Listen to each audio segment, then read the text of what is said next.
Silahkan Anda cek orang-orang yang tadinya kasar belajar Quran menjadi lembut, orang yang tadinya rakus menjadi dermawan, orang yang tadinya tertinggal menjadi maju ke depan, orang-orang yang tadinya lekat dengan kriminal sekarang orang-orang yang paling baik yang dikenang sepanjang zaman, melintasi zamannya.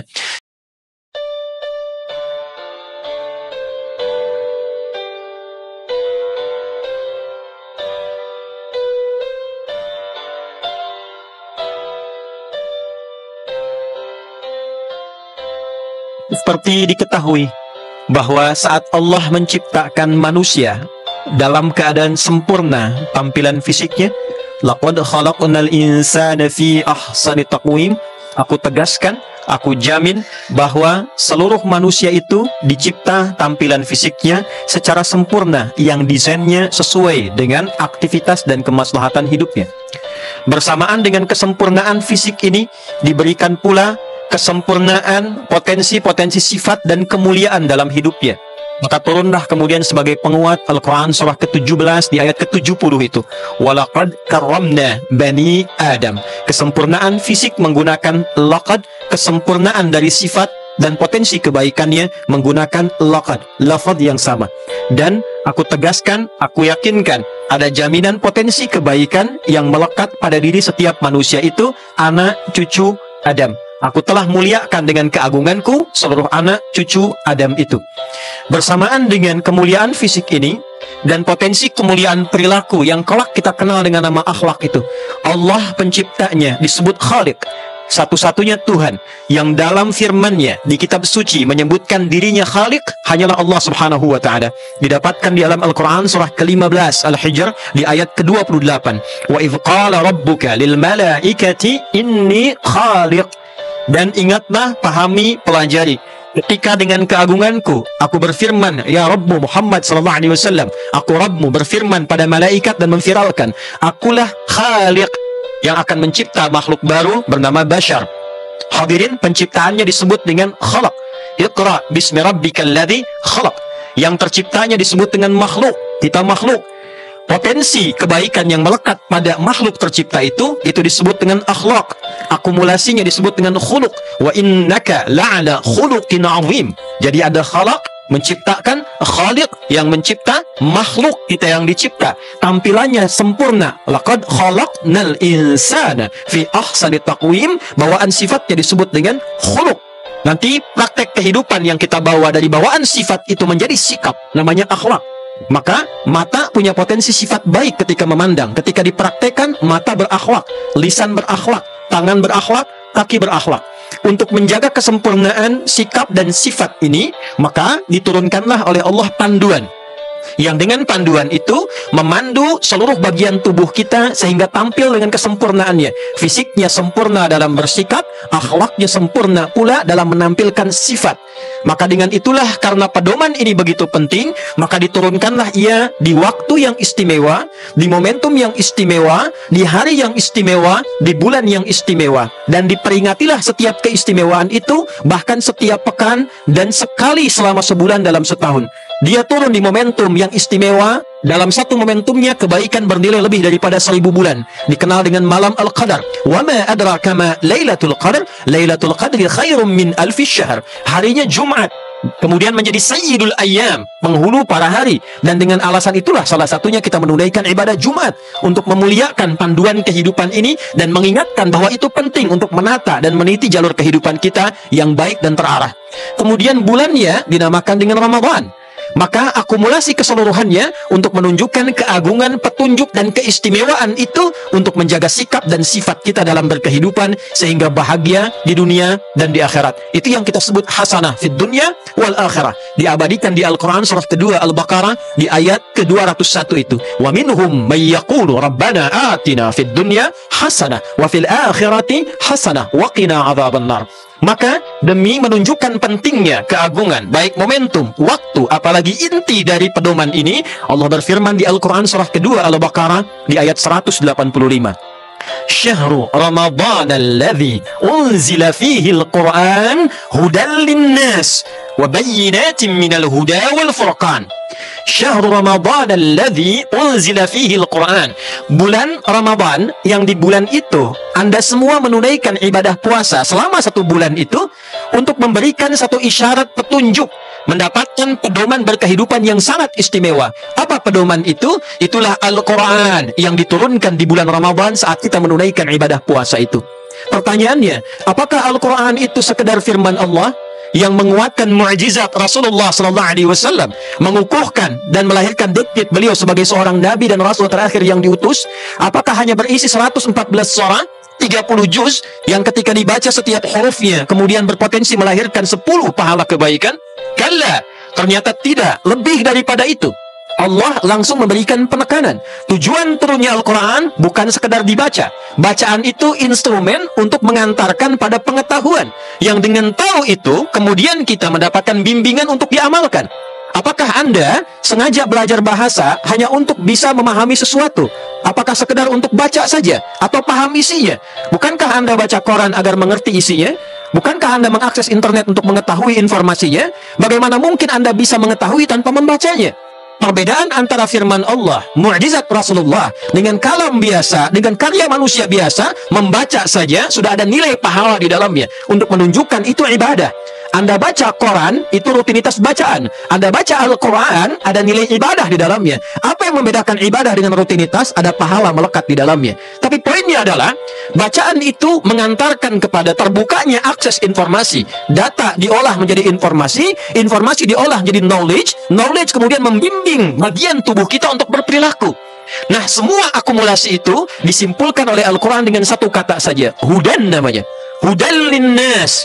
Perhatikan perbedaan antara penegasan di dalam Al-Quran bagi setiap wahyu berupa kitab yang diturunkan pada setiap nabi sebelum Nabi Muhammad SAW, baik bentuknya suhuf, lembaran-lembaran, ataupun langsung disatukan menjadi kitab, pedoman yang dibawa berkehidupan.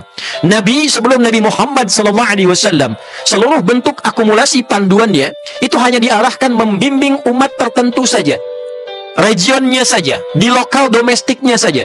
Nabi Musa alaihi salam diutus untuk komunitas namanya Bani Israel, tidak luas. Maka ketika diturunkan Taurat kepada beliau, dibatasi Taurat itu hanya untuk Bani Israel. Quran surah ke-17 misalnya, ketika kita dapatkan di ayat yang kedua, wa ataina Musal kitaba wa ja'alnahu hudal li Bani Israel. Dan kemudian kami berikan satu penunjuk legalitas Musa itu seorang rasul. Apa bedanya rasul dengan manusia biasa? Diberikan wahyu kepadanya, akumulasinya kitab. Hudan, ini kitab jadi pedoman berkehidupan. Untuk siapa? Umat Musa saja, Bani Israel. Demikian pula dengan Injil di Al-Ma'idah, disebutkan hudan li Bani Israel. Demikian pula dengan Zabur pada masa Nabi Daud alaihissalam, untuk umatnya saja. Nabi Ibrahim dapat suhuf untuk umatnya saja. Tapi perhatikan dengan Al-Quran, bagaimana Allah menegaskan hudal linnas untuk setiap manusia, bukan hanya melintasi zaman setelah nabinya wafat. Risalahnya tetap abadi untuk menunjukkan dan menegaskan ini rasul yang terakhir. Pembuktian kitabnya tidak ada perubahan dari sejak diturunkan sampai dengan akhir berkehidupan sampai kembali kepada Allah. Silahkan, Al-Quran langsung menantang. Tidak ada satupun kitab suci di muka bumi ini yang menantang pada pembacanya. Silahkan buktikan keaslian saya. Silahkan cek, silahkan analisis sampai Anda temukan kebenarannya. Dan disitulah kemudian dengan indahnya mengatakan, kalau Anda yakin silahkan beriman, belum yakin itu pilihan Anda sendiri. Lakum dinukum waliyadin. Di mana ada kitab yang menantang pembacanya, silahkan Anda buktikan, cek kebenaran saya, kata kitabnya. Datangkan semua potensi yang Anda bisa lakukan. Kalau Anda yakin ini firman Tuhan, beriman, itu pilihan Anda. La ikraha fid din. Tapi kalau Anda nggak beriman pun, lakum dinukum waliyadin. Resiko Anda tanggung saat pulang kepada Tuhan yang hak. Tapi lebih daripada itu, apa yang ingin ditegaskan dalam Al-Quran itu? Seluruh isinya adalah pedoman kita berkehidupan sebagai manusia, melintasi zamannya. Kitabnya Taurat sekarang sudah tidak didapatkan. Injil masih banyak dicari tentang originalitasnya, perdebatannya, di validitas dan seterusnya. Validasi menunjukkan sulit menemukan versi aslinya dalam tutur bahasa yang disampaikan oleh Nabi Isa alaihissalam. Zabur cari sampai sekarang, di mana Anda temukan? Al-Quran untuk menunjukkan ini abadi, pedomannya abadi, lintas zaman, maka pembuktiannya adalah kembali kepada kita dengan keyakinan bagaimana kita bisa menerima itu untuk diamalkan dalam kehidupan. Kesimpulan pertama, Allah menurunkan Al-Quran bukan sekedar jadi kitab bacaan yang dibaca. Tapi statement pertamanya 114 surah. Dari Al-Fatihah sampai dengan An-Nas, 30 juz, 6.236 ayat, lebih dari 52.000 kosakata ada di dalamnya. Seluruhnya adalah solusi kehidupan kita. Semua persoalan kehidupan yang kita alami, rangkaian solusinya itulah petunjuknya ada di dalam Al-Quran. Maka dipraktekkan oleh Nabi SAW, diberikan tempat oleh Allah di titik yang terendah. Allah tidak mengutus Nabi Muhammad di Romawi yang sudah maju, memiliki kemegahan kekaisarannya. Tidak juga di Persia yang juga memiliki kemegahan kekaisarannya. Di sini ada Imperium Romawi, di sini ada kekaisaran Persia. Di Apit, di tengah-tengahnya ditemukan sebuah kota tandus yang air pun sulit didapatkan, masyarakatnya titik terendah. Disitulah Nabi diutus diturunkan Al-Quran. Apa tujuan utamanya? Untuk menunjukkan kebenaran Al-Quran, supaya kelak tidak ada orang mengatakan, oh pantas maju umatnya Muhammad SAW. Turunnya di Persia yang sudah maju, turunnya di Romawi. Maka Allah pilihkan Mekah yang titik nadir perilakunya terdapat di situ. Penjahat paling rumit ada di situ, pemabuk ada di situ, pezina ada di situ, pembunuh ada di situ. Sehingga disebut dengan jahiliyah. Yang diturunkan bukan tongkatnya Nabi Musa alaihissalam, yang diturunkan bukan mukjizatnya Nabi Isa alaihissalam, yang diturunkan Al-Quran untuk membuktikan bahwa ketika Quran itu diamalkan dalam kehidupan, terjadi perubahan bukan hanya personal, bukan hanya komunal, tapi menata kehidupan sosial dengan berkemajuan dan mencerahkan, melahirkan generasi emas, dan dibawa kemanapun selalu tipikalnya membangun peradaban yang memajukan. Silahkan Anda cek orang-orang yang tadinya kasar belajar Quran menjadi lembut, orang yang tadinya rakus menjadi dermawan, orang yang tadinya tertinggal menjadi maju ke depan, orang-orang yang tadinya lekat dengan kriminal sekarang orang-orang yang paling baik yang dikenang sepanjang zaman, melintasi zamannya. Siapa yang kenal dengan Umar bin Khattab sebelum masuk Islam? Bagaimana perilakunya? Bagaimana kemudian Abu Dzar Al-Ghifari?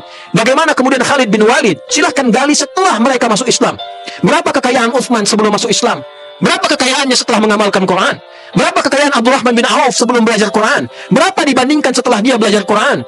Dipakai apa kekayaannya? Dipakai apa kedudukannya? Kurang hebat apa menaklukkan Afrika? Kurang hebat apa masuk ke Eropa? Sampai kemudian datang ke Yathrib yang tertinggal ekonominya, jauh perilakunya. Konflik hampir 200 tahun dari dua suku besar Aus dan Khazraj selesai dalam durasi yang sangat singkat. Jadi bersaudara, tiba-tiba jadi suasana kota, ekonominya stabil, berubah jadi suasana kota yang sangat mencerahkan. Sial di lingkungan pada masa itu. Kalau ada orang baik di kota itu, kalau ada orang hebat di kota itu, kalau pasar yang jujur di kota itu, maka yang tadinya tertinggal disebut Yathrib, maka berubah menjadi suasana kota yang mencerahkan. Dalam bahasa Arab disebut Al-Madinah Al-Munawwarah. Dibawa ke Eropa, maju. Dibawa ke Asia, maju. Saat Majapahit mulai lemah, pertikaian di dalam runtuh, Sriwijaya juga demikian. Sampai kemudian Nusantara itu turun berkembang, tipis, tenggelam. Tiba-tiba datang nilai keislaman, mengamalkan Qurannya tanpa tumpah darah. Apa yang terjadi? Kerajaan-kerajaan di mana-mana.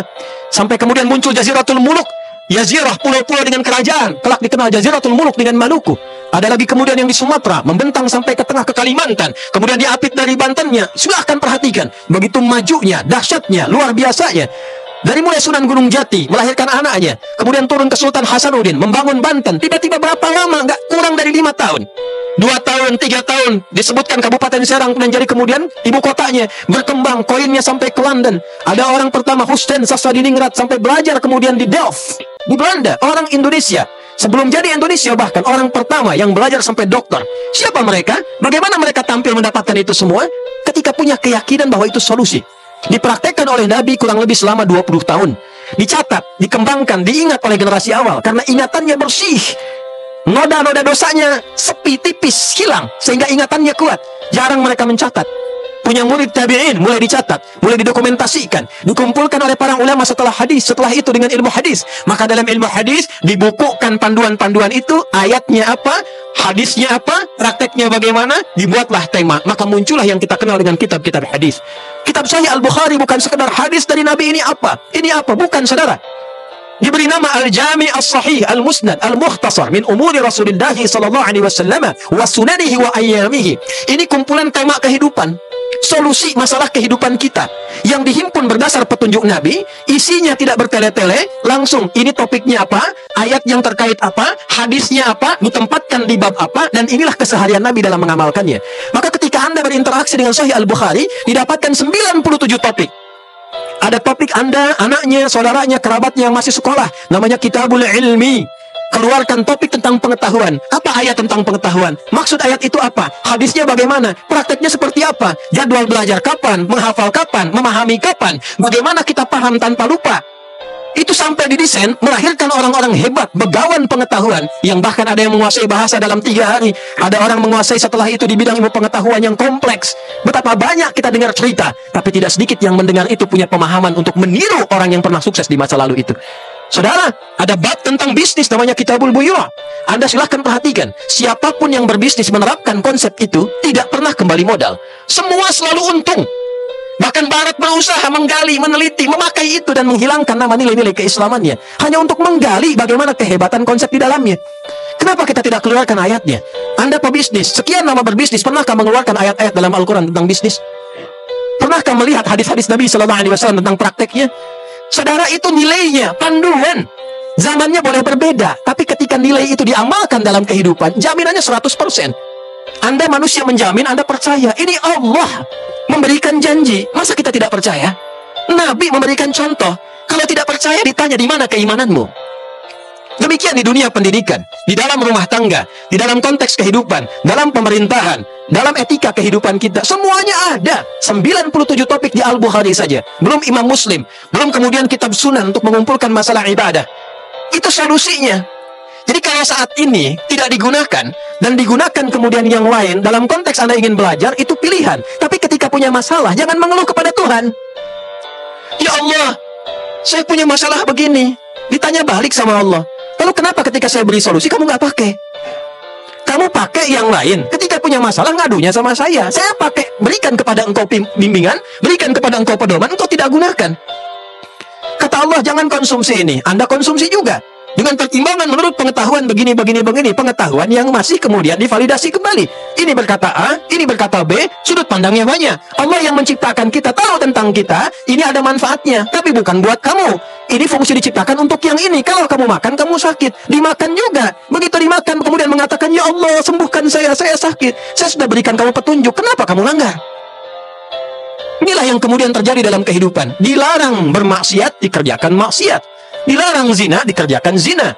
Jauhi LGBT, dikerjakan LGBT. Diminta tinggalkan judi, dikerjakan judi. Diminta jangan mabuk, kerjakan mabuk. Diminta jangan berselisih, masih berselisih juga. Diminta jangan bohong, masih bohong. Diminta tinggalkan hoax, masih mengerjakan hoax. Dan ketika mendapatkan akibat dari perbuatan itu, kemudian mengatakan, ya Allah, salah saya apa? Jumat inilah yang kembali menyadarkan kita, setidaknya mari kita kembali kepada Al-Quran dengan cara yang benar. Tidak akan pernah bertentangan dengan nilai-nilai kehidupan kita. Karena ini perintah yang diturunkan oleh Allah. Nggak mungkin bertentangan dengan konsep manapun. Karena semuanya baik. Apalagi di negara kita, alhamdulillah, dijamin oleh undang-undang. Negara menjamin kemerdekaan tiap-tiap penduduk untuk memeluk agamanya masing-masing dan beribadah menurut agama dan kepercayaannya itu. Pasal 29 di ayat yang kedua. Dan tidak akan mungkin bertentangan. Tidak akan mungkin. Malah difasilitasi. Sholat ada, kita disiapkan musolanya, masjidnya, kesepakatannya. Mau haji bahkan sekarang dibuat BP hajinya. Mau zakat ada basnasnya, malah difasilitasi. Tinggal pertanyaannya, dari sekian orang zakat itu mengerti nggak dengan fikih zakat? Sekian orang sholat dengan banyak masjidnya, ratusan ribu musolanya, paham nggak tentang bacaan yang kita kerjakan dalam sholat? Jangan-jangan selama ini rukuk, sujud nggak ngerti yang dibaca. Bagaimana sholat bisa mencegah perbuatan keji dan mungkar, sementara yang dibaca itu tidak dipahami? Kenapa dulu orang baru baca Al-Fatihah langsung jadi baik? Kenapa Ali bin Abi Thalib dengar azan langsung bergetar? Kenapa Abu Bakar As-Siddiq dengar takbir langsung gemetar dan menangis? Karena tahu isinya. Betapa kita hidup belasan puluhan tahun untuk sekedar Al-Fatihah saja belum sempat punya waktu untuk menggalinya. Saudara, Jumat ini dikatakan berkah. Berkah itu artinya ziyadatul khair wastimraruhu. Bertambahnya nilai kebaikan dan konsisten menjaga itu sampai wafat. Maka cara untuk baik, kembalilah kepada tuntunan yang telah Allah berikan, contohkan, dan dipraktekkan dalam kehidupan. Tidak ada sejarahnya. Tidak ada sejarahnya. Orang mengamalkan Quran itu tidak maju, nggak ada sejarahnya. Tidak baik, nggak ada sejarahnya. Ahli Quran yang benar boleh jadi apapun. Tidak harus Anda menjadi seorang ustadz semuanya, kiai semuanya. Silahkan Anda jadi insinyur, silahkan Anda menjadi pegawai, silahkan jadi bisnismen, silahkan jadi apapun yang Anda inginkan dalam kehidupan. Tapi pegang Quran dalam kehidupan Anda, cintai Nabi dengan sholawat kita, dan praktekkan itu. Rasakan bedanya, bedakan rasanya, dan pasti akan terasa bedanya. Pertanyaan terakhir Quran adalah, ketika ini semua sudah disampaikan dan mengerti apa yang dipahami, pertanyakan balik, fa'aina tadhhabun? Quran surah 81 ayat 26. Setelah semua keutamaan Quran disampaikan dan keistimewaannya, fa'aina tadhhabun? Allah bertanya balik, Sekarang keputusanmu apa? Engkau mau kemana?